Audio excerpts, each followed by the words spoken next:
When I was 13, I broke my leg in a nasty bicycle accident. I ended up in a plaster cast from my hip to my ankle for 8 weeks. As it was coming up to Christmas, my younger brother wanted to go to the theater to see the Christmas show. I was 13, moody, and accompanied by a bright pink cast everywhere I went. I was not feeling it. My dad, never one for going to the theater, offered to take me to Pizza Hut instead. It was a rare opportunity to spend time with my dad, who was often working very long hours. He worked as a police officer, which, at the time, I didn't really take an interest in what he did. We had a great evening at Pizza Hut, and we got back into the car to go home with full bellies and some leftover pizza. I remember babbling away to my dad as I had been the whole night. Enthralled, I had my dad's undivided attention.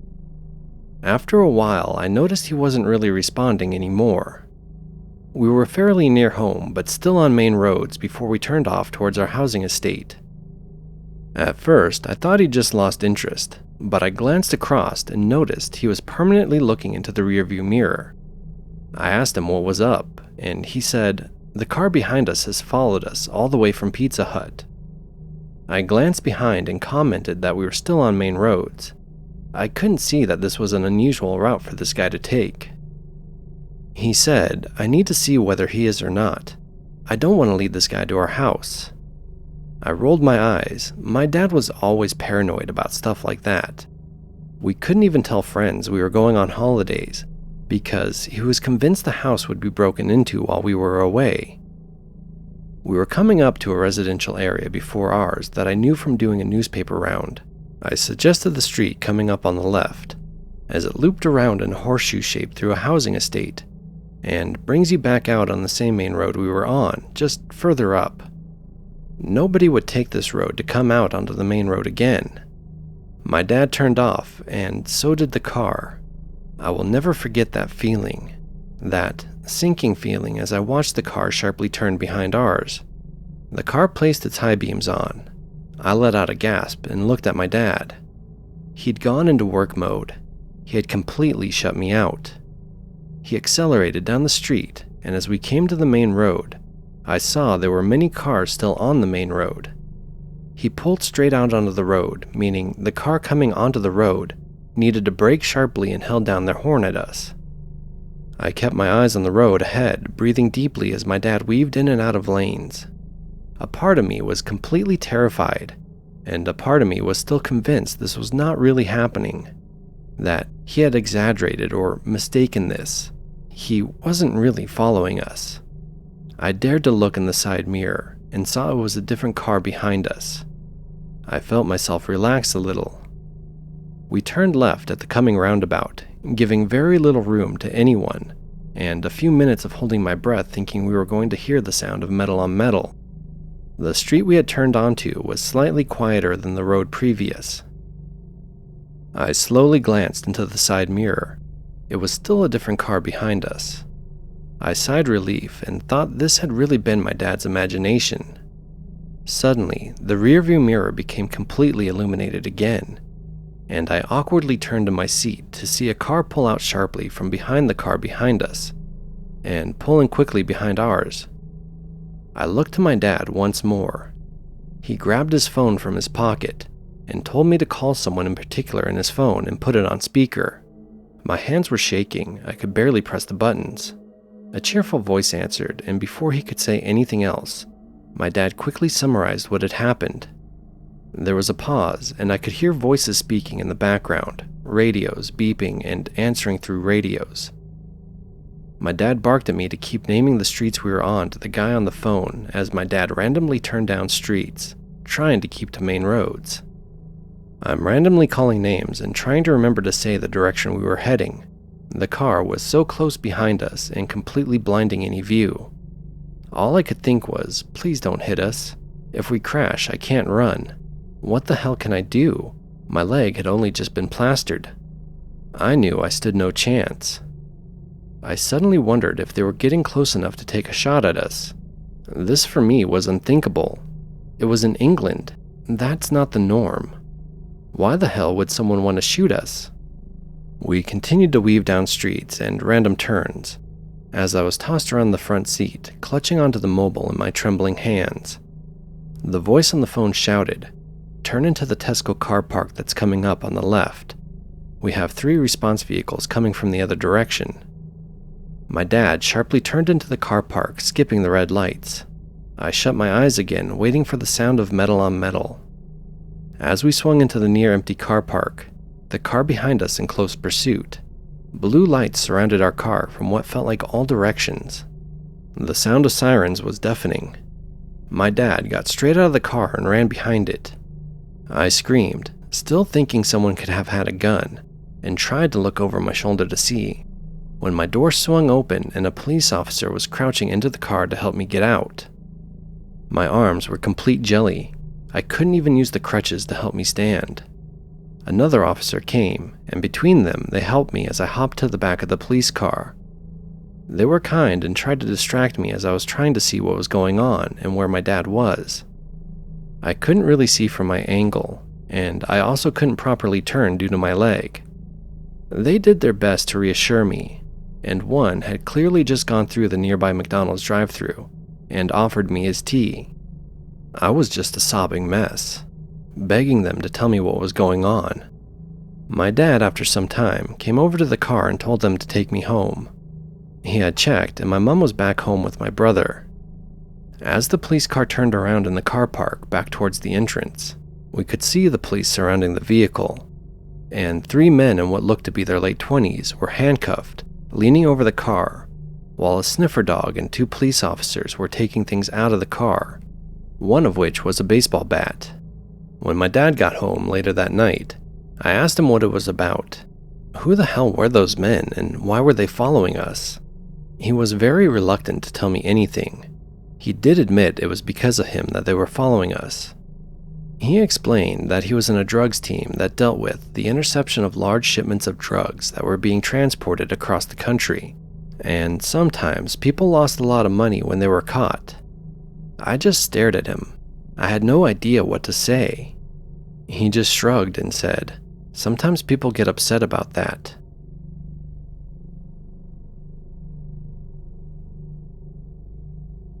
I used to order a lot of pizza. I love pizza.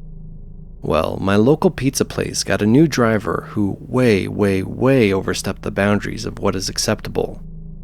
He tried to force his way into my home to share dinner with me, and just general creepy behavior. So I stopped ordering pizza.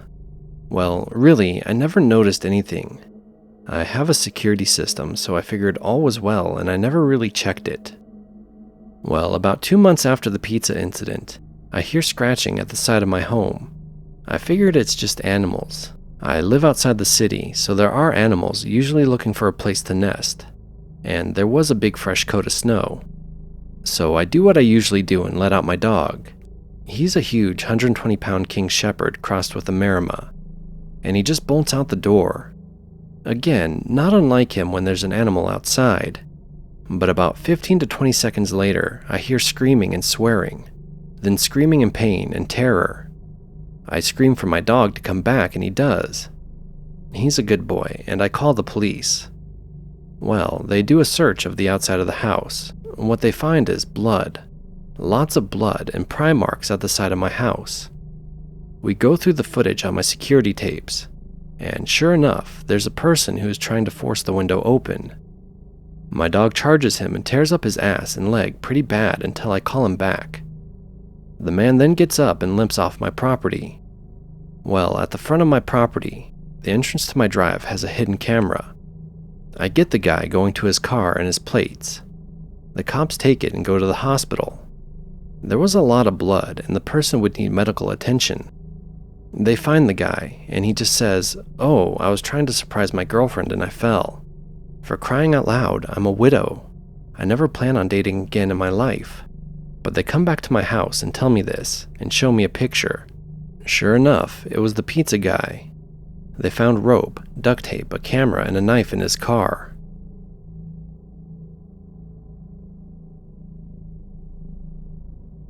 Me and my mother were driving through our small town in southwest Virginia. My mother and father are divorced, and he lived in Tennessee. They had very different viewpoints on helping out hitchhikers, as my dad was very much into hiking, camping, etc. But there was a woman walking down the road. Mind you, it's very hot outside. It's the summertime, and I noticed she was carrying a child swaddled up in a blanket, which struck me as a poor choice, considering it was the middle of summer. Just seems too warm for a swaddle. So I said to Mom, "We really need to pick that woman up. Surely she isn't far from where she needs to go, but she has a baby." And to my surprise, my mom pulls into the gas station parking lot to tell me to go in and get a large bottle of water, and we will ask her if she would like a ride. So we pull out of the gas station and approach the thin, almost sickly looking woman, and she very quietly just grabbed the door handle and got inside, not saying anything at all, not even a thank you, which really didn't sit right with me because this is the South. Everyone is friendly and approachable, for the most part. So we ask where she's needing to go, and me being in the passenger seat, I turn to look at her, and she's looking down at her baby and cooing at it. She replies without ever looking up from the swaddled being. About 2 miles past the Dollar General on Jeb Stewart. We were very close to that area. I decided to turn and speak to the woman and maybe get a conversation going. But as I get a better look at her baby, it actually was a drywall hammer wrapped up in a blanket inside another blanket. I froze. It was like I walked into a deep freezer. I told my mom that I really think we should stop because I hear what sounds like knocking, and was very adamant we needed to stop at the upcoming Dollar General. As we pull in, I told my mom to get out of the car, that I needed her help locating the noise, and we meet each other at the hood of the car where I told her, "Mom, that's not a baby. She has a hammer in that blanket." To which my mom advised me that we should walk inside to see if they had anything to help close that up, and told the woman we would be right back. We walked inside and told them to call the police so that they could help this woman, that we could no longer have her in our vehicle, and explained why. My mom gave her some vague reasons as to why we couldn't take her further, and she got out of the vehicle very angry but almost confused, and we left her in the parking lot. She very well could have just been a really confused woman, maybe with some mental issues. I don't know what was going on with her, but I do know that I don't think she had good intentions for us. So, to the lady with the drywall hammer, let's not meet again.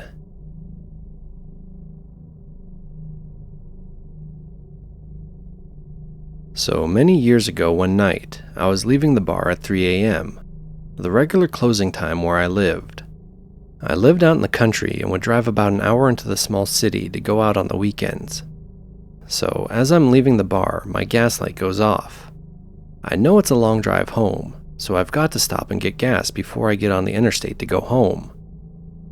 I wait till I get close to the interstate on-ramp to stop at a gas station. The gas station I pulled into was itself closed, but the pump still operated with a credit card. The lights were on, but the store wasn't open. I pull up to the pump, and all of a sudden 3 men come running out from behind the back of the building. They start running towards my car. Thank God my car was still running, because I hit the gas pedal as hard and as fast as I could and flew out of there. I drove onto the interstate and hoped I had enough gas to make it to the next exit. I got off at the next exit and stopped at a gas station and filled up and sat there shaking. I still have no idea what was going on or what happened, but it was truly one of the most terrifying experiences of my life.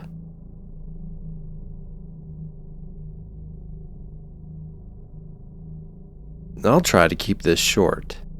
It happened a little over a year ago, before I moved. I used to live on a half-acre with train tracks in the very back of my yard.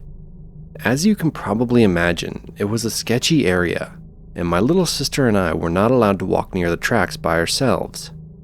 Anyways, one day we noticed something. A little white plastic lawn chair placed on the opposite side of the tracks facing our house. Naturally, everyone in the family started making jokes about someone watching us with binoculars. My parents told my sister and I to always keep our blinds closed. Our rooms were at the back of the house. Anyone could see right in. Plus, we were usually up half the night goofing off. My dad is an extremely paranoid person, and it got to him. My crazy father, being the person he is, decides to set up a camera overnight in my sister's room, zoomed way in on the little plastic chair. I genuinely believed that we would wake up to find nothing. Unfortunately, this was not the case. A man came during the night and sat in the white chair and watched us. I was thoroughly disturbed. We called my uncle, who was a cop, and he said that there was nothing we could do unless he trespassed onto our property. A few weeks pass and we have a family party in the yard. This man has the audacity to show up and watch us on that stupid little chair. Like, what? My brother and my brother-in-law walk up the little hill to the tracks like, what's up? And the guy booked it. Then my dad literally stole the chair and put it in our yard. After that, I felt a little better. Still terrifying though.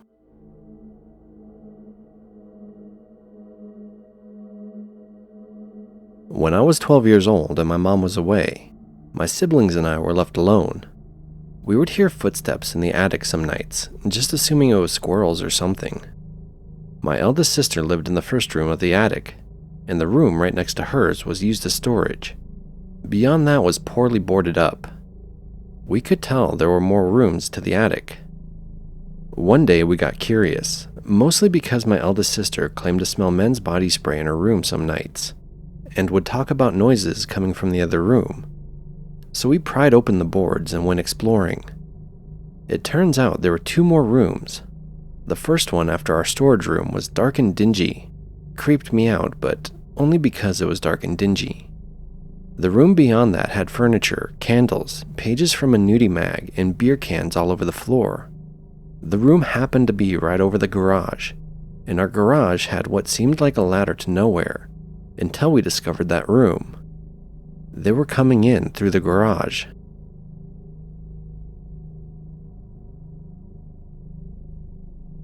I am a 23-year-old woman, and this happened to me when I was a freshman in college. I came back for spring break. My other siblings either went somewhere else or were already moved out. We lived in a pretty large place, and it was only my parents and I in the house. I sleep really lightly, so when I woke up in the dark and saw my alarm clock flashing 2:06 a.m., I wasn't too surprised. Only problem was I was wide awake. I laid there for a moment, wondering why, and that's when I noticed what sounded like someone tiptoeing on the stairs by my bedroom. Because of the way my room is laid out, I was laying with my back to the door. Initially, I thought it was one of my parents coming to check on me. I heard the doorknob turn slowly. The door began to creep open. Since my door was noisy no matter how slow it was open, the person pushed it the rest of the way quickly to keep it quiet. The nightlight from the hallway showed weakly against my wall. The faint shadow of someone loomed over me. Still, I figured it was my parents until they clicked on a flashlight. I froze in terror, and I remember beads of sweat formed on my head. The flashlight scanned over my body. I could tell by how light shifted on my wall. Fortunately, I was still turned away from them, so they didn't know I was awake. Still frozen in fear, there was nothing I could do. My heart was beating out of my chest, and I wished I could have been like someone from a movie and take them down, but I could barely keep myself from crying. After a few seconds, they finally moved the light away. Their shadow moved around on my wall, and I could hear them going through my drawers and personal belongings. My fingers clutched the bedsheets while I listened to them tear my things apart. They stayed in the room for what felt like hours, but was probably only a few minutes. Even after they left my room, I could still hear them walking around the rest of the second floor. My parents were still downstairs. I thought about screaming or making a break for it to let them know. I even thought about getting my cell phone and calling them to wake them up or to call the police. Fear kept me glued to my bed. At some point, the adrenaline and fear wore off, and I must have passed out. Next thing I know is that I woke up at 8 a.m. to my mom screaming. I ran downstairs, remembering what had happened the night before. My mom was in the entryway at the bottom of the stairs. The door was wide open. She must have found it like that. My dad was already on the phone with the police, but when they came, they took my statement and not much else. I felt so guilty that I hadn't done anything to stop the intruder, but my dad just said we were all lucky no one got hurt. Since I hadn't directly seen the guy, there wasn't much to go on, and the police never found the person that broke into our house. It took a long time before I could sleep easy again. From then on, I always keep pepper spray next to me when I sleep. Even now, a few years later, I wake up from bad dreams of someone standing over me while I'm sleeping.